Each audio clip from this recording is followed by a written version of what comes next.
Let's do it. This is the SEC Insider Hit. And it's presented by Blue Cross Blue Shield of Mississippi. It's good to be blue.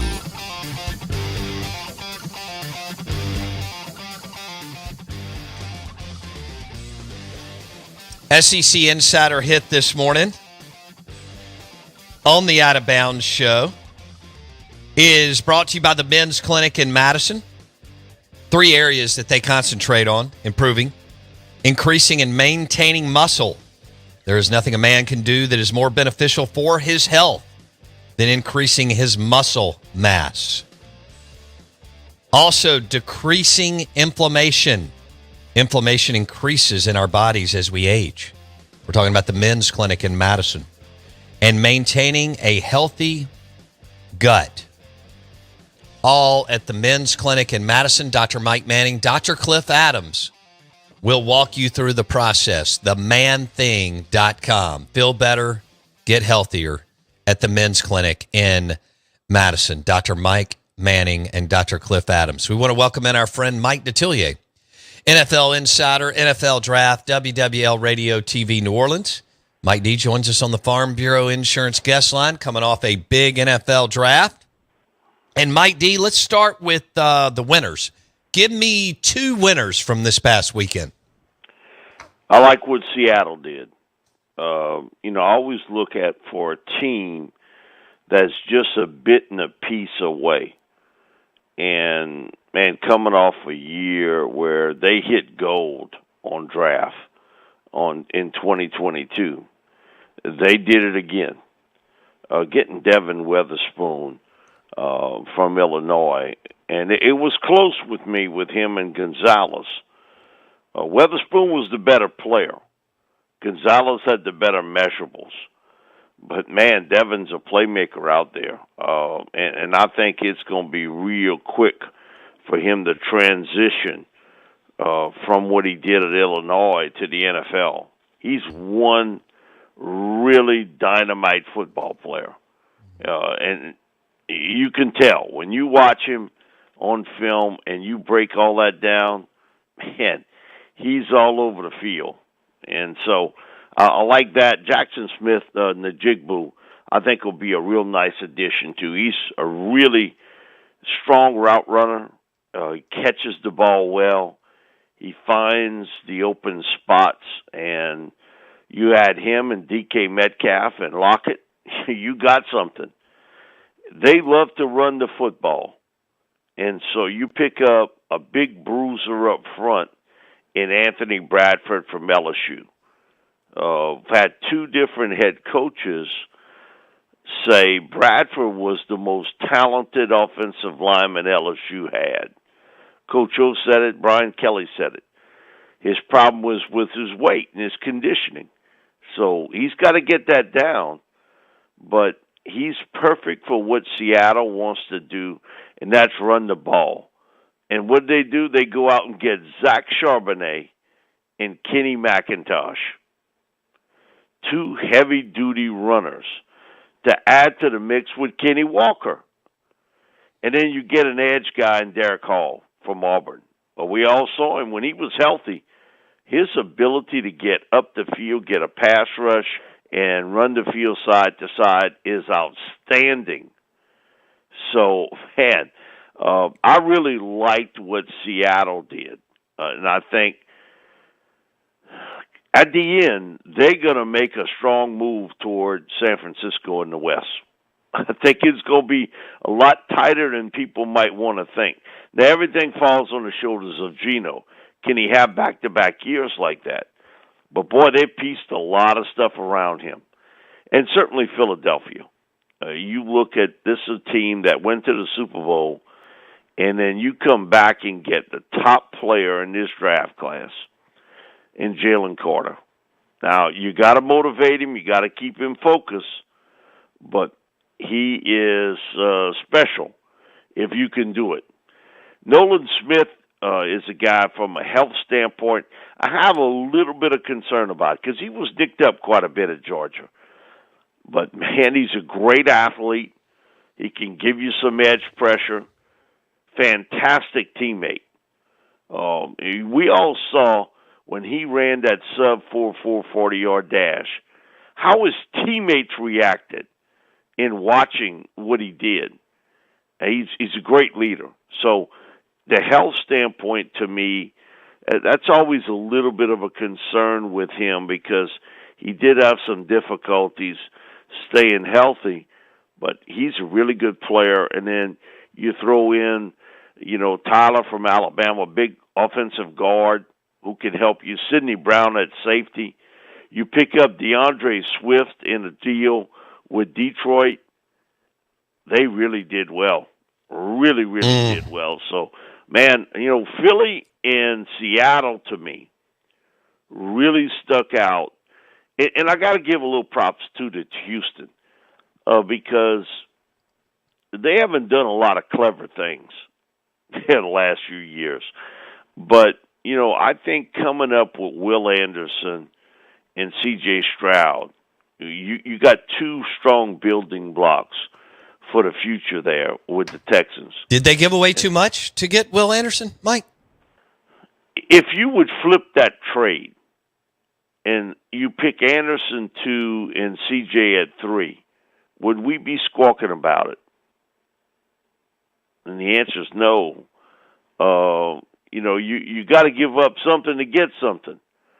And so I would have approved that deal because I thought CJ was the number 2 guy in this draft class as far as quarterbacks were concerned. There was a lot of stuff being thrown here and there, and you did have to kind of fight ownership a little bit here because the McNairs, they weren't thrilled about CJ's agency, which was the same agency that handled Deshaun Watson. And we all know that didn't go down well in Houston. I think DeMeco Ryans did a good job in his first outing as head coach to get 2 strong building blocks there. And you got to pay – listen, Jimmy Johnson told me this a few years back. We had a talk about – I asked him, what would you overpay for if you being a head coach today? And he said a starting quarterback, a backup quarterback, and a pass rusher. Because he said, if you don't have those 3 pieces in place, you're in trouble. He said, you got to have a starter, but you better have a guy that can come right in there if your starter goes down because this league is violent. And that guy could potentially miss some time and need edge rusher. And so he said, those 3 positions I would overpay for. He said, the same people that want to argue with you about overpayment, look in their personal life. Did they ever overpay for a car they wanted, a home they wanted, furniture they wanted, accessories they wanted? Now you say you got some people that say they never overpay. And like you said, if you put them on a lie detector machine, they blow the circuits out. That's not accurate. We all, we want something and it's a need and we willing to pay what we got to pay to get it. And I think quarterback and pass rusher are those 2 areas in the NFL that you're willing to overpay for. Mike Detillier on the Farm Bureau Insurance guest line. He likes the Seahawks and the Eagles, both in the NFC, unfortunately, for Saints and Cowboys fans.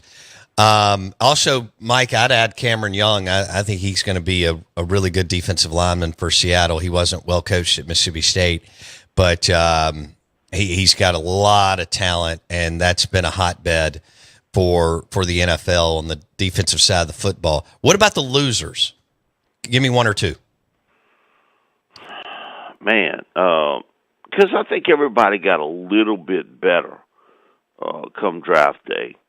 I always look at teams that, I'll say this, maybe took a chance. The biggest swing is Indianapolis with Anthony Richardson. Okay, either that's going to be a home run or it's going to be a strikeout. There's going to be no in-between with Anthony Richardson. I heard what Jimmy Irsay said about if I had the first pick, I'd take him. I'm not real sure about that. He talked up Bryce Young. All he didn't do was hand him, the keys to the city. But I understand what he's talking about. But for Indy, I think that's a big swing. And you got a coach that has handled a player, and I don't want to compare Hurts coming out to Anthony Richardson, but their style is somewhat similar. I think with Anthony, the big difference is, he got a bad rap for not reading defenses, and I don't think that's the case. I think it's all mechanics with him. If you watch him and he sets his feet and throws the ball, he's accurate. It's when he doesn't. And he sort of takes chances. And I get it. When God give you that type talent to throw a ball, arm talent, okay, sometimes you're not mechanically sound. So Steichen's got to be able to work on that with him. It's a big chance in this league. But, boy, he's the type of guy that it's almost I'd compare him to a guy that can really shoot a three-point play. Okay, he can pitch it and hit the three-pointer. And some nights, no matter who you got on him, he's going to hit it. And other nights, he couldn't hit the ocean if he was on the beach. That's just bottom line with it.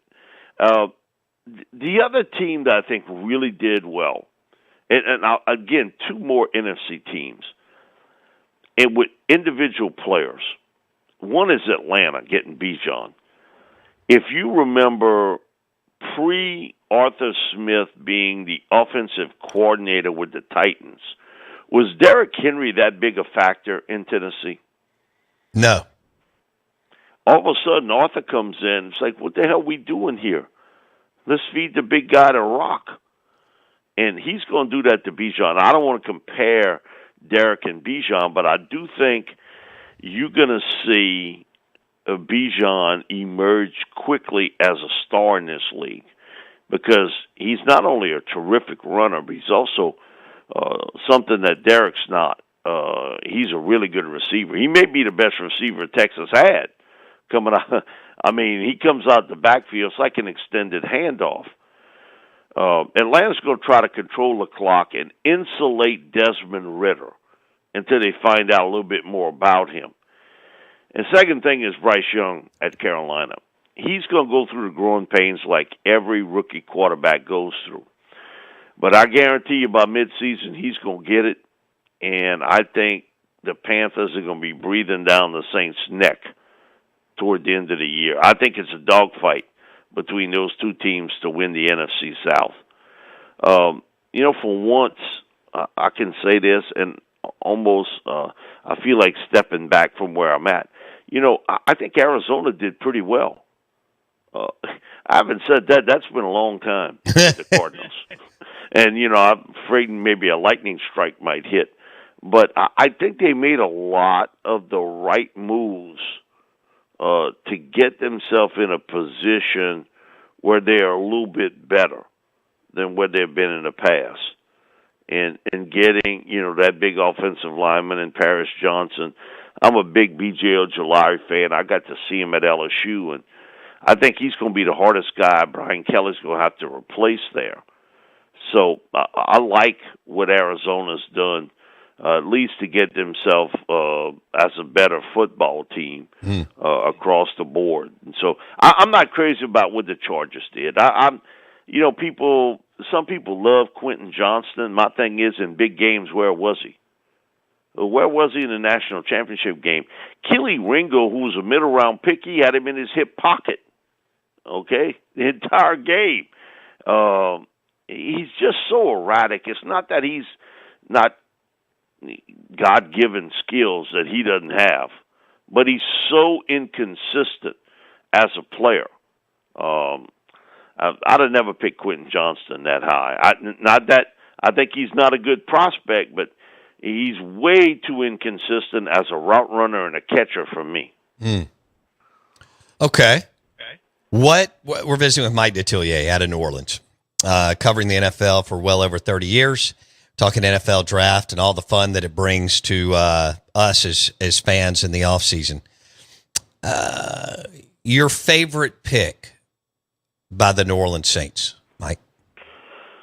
Isaiah Foskey from Notre Dame. I think with Brian Brzee, he's a great story, okay, because he's overcome a lot. In the knee injury, the shoulder injury, lose your sister to cancer. And, he's a really good athlete. I'm not crazy about leggy defensive tackles. Those guys have a difficult time in this league. It's just a fundamental breakdown of getting low and leverage. It's tough. People say, well, look at how good Chris Jones is. Look how Chris Jones is built. He's got a big torso, but he doesn't have those long legs. Mm. And it's difficult to get leverage on Chris Jones, especially when he wants to. And not a lot of guys beating him. You look at the guys that dominate inside, if it's an Aaron Donald or even a Vita Vea. You try to get low enough to block them guys.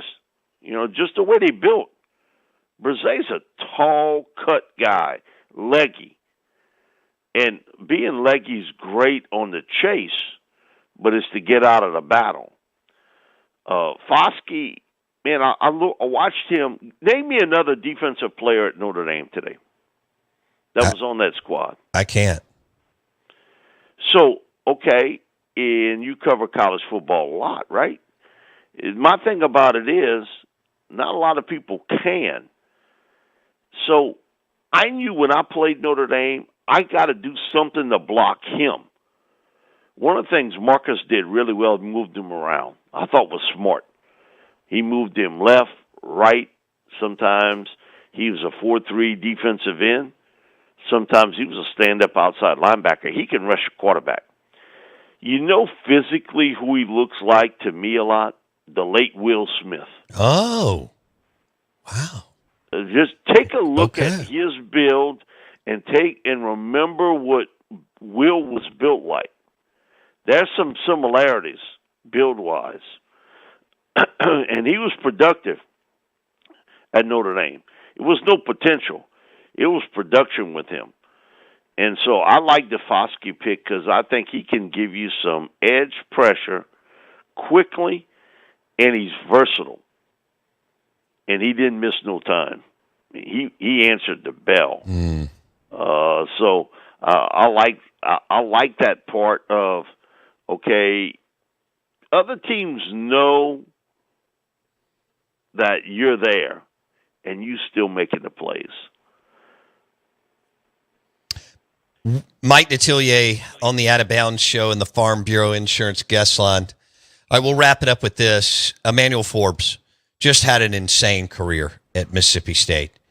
Ball hawk, big-time playmaker, and even for his size, was physical, both down the field and at the line of scrimmage. Washington goes with him at number 16. What do you think about Forbes? What do you think about the pick, Mike D? Yeah, I liked it. I thought he might go a little bit later. I thought maybe that was a Ravens pick, but, hey, look, I'm a big fan of Emmanuel. Now, I know he's real thin, okay? There's not a lot of 170-pound corners in the National Football League. But he's got the best ball skills of any of the corners in this draft class. Best ball skills. He finds it about as quickly as you can ask a corner to do it, and he makes a play on the ball. Now, did he win the Olympics, so to speak? No. But you could see that he plays a lot faster on the field than maybe on the track. And sometimes that's a part of the game you got to understand. There's a difference between track speed and football speed.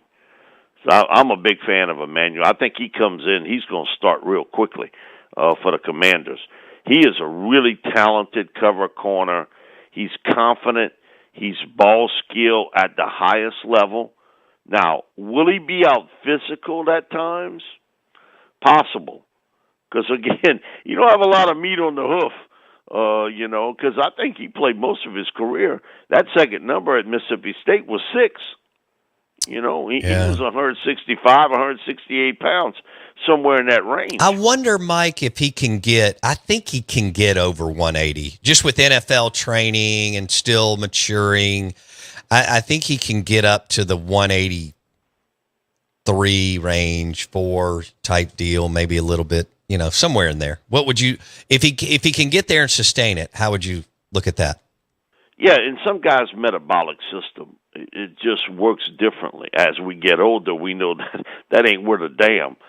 But, when you're younger, sometimes I've been around players that have really had a difficult time, even in different elements, picking up weight and sustaining it. I wouldn't push that real hard. Could he? Yes. But he's comfortable at that weight, and he's going to get a little bit bigger. But I don't know that that's a major flaw with him. Yeah. Because he is so good as a cover corner. I'll tell you a quick story about Darryl Green. When Darryl got picked, it was one of the first years I did the draft. And Richie Pettibone was the defensive coordinator, and Richie's from New Orleans, and I'd gotten to know him through Buddy DiLiberto, who was on WWL. And he called me right after draft. He said, "Listen, can Darryl Green play?" I'm like, "Yeah, he can play." And I said, "He got great speed." He said, "He's only like 5'8.5".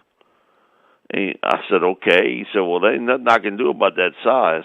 He said, "The only way he makes it in this league is if he rips open that shirt and there's a red S, like Superman, underneath that jersey."